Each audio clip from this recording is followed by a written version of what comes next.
சாப்பமட்டில் இதே ஸ்தலத்தில் சாமின பந்தல் போட்டு நடத்தினாங்க. கர்த்தர் இங்கே வந்து எனக்கு ஒரு தரிசனத்தை கொடுத்தாங்க. அது எல்லாருக்கும் சொன்னேன். அதுக்கப்புறம் மனோஜ் பிரதர் அந்த ப்ரேயர் முடிச்சுட்டு ஒன்று சொன்னாங்க, எனக்கு ஆண்டவர் ஒரு தீர்க்க தரிசனம் வெளிப்படுத்தினாருக்கா, உங்கள் கையில் ஒரு குழந்தை இருக்குது அப்படின்னாங்க.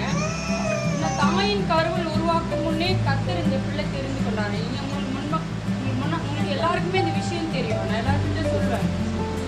10 வருஷத்துக்கு முன்னாடியே ஏசப்பா எனக்கு வெளிப்பாடுகள் கொடுத்தாங்க. 10 வருஷம் கழிச்சு ஒரு பெண் குழந்தை பிறக்கணும்னு சொல்லிட்டு அவருடைய தீர்க்க தரிசனம் நடந்துச்சு. இன்னைக்கு அநேகருக்கும் தீர்க்க தரிசனம் ஆண்டவர் ஏசப்பா கொடுத்தாரு, மனோஜ் பிரதருக்கு.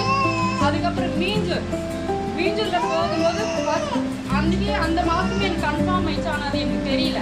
செகண்ட் டைம் தமிழ்ராஜுக்கும் வயிற்றுல பிள்ளையோடு 7 மாசத்துல போனேன்.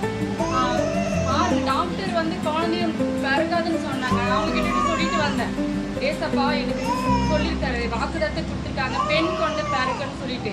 10 வருஷம் கழிச்சு லாஸ்ட் டேட்டில் கன்ஃபார்ம் ஆயிடுச்சு. எனக்கே தெரியல. அவர் சொன்ன வார்த்தை பாருங்க, சரியான நேரத்தில் இது நிறைவேறுக்குது. ஒருவேளை இந்த கூடைகளுக்கு கூட ஆண்டவர் அறியாத யாராச்சும் பிள்ளைகள் தான் இந்த பாப்பா நான் சாட்சிங்க முன்னாடி டாக்டர் குழந்தைய பிறக்காதுன்னு சொன்னாங்க. ஆனால் கர்த்தர் 10 வருஷத்துக்கு முன்னாடி இப்படி ஒரு பெண் குழந்தை பிறக்குன்னு கர்த்தர் சொன்னாங்க. ஆனால் இந்த பிள்ளை எங்கேயாச்சும் கூட்டு போனா என் மகன் சொல்ல மாட்டாங்க, ஐயோ இது கடவுள் பிள்ளை, கடவுள் கொடுத்த ஒரு பிள்ளை. உண்மையை எனக்கு ரொம்ப சந்தோஷமா இருக்கும். இதை விட ஒரு சொத்து நமக்கு எதுவுமே கிடையாது. கர்த்தர் பாருங்க, அவர் சொன்ன வார்த்தை சரியான நேரத்துல நிறைவேற்றிருக்காரு. எல்லாரும் இதுக்காக ஜெபம் பண்ணாங்க. அதற்காக கர்த்தருக்கு நன்றி. ஆமென்.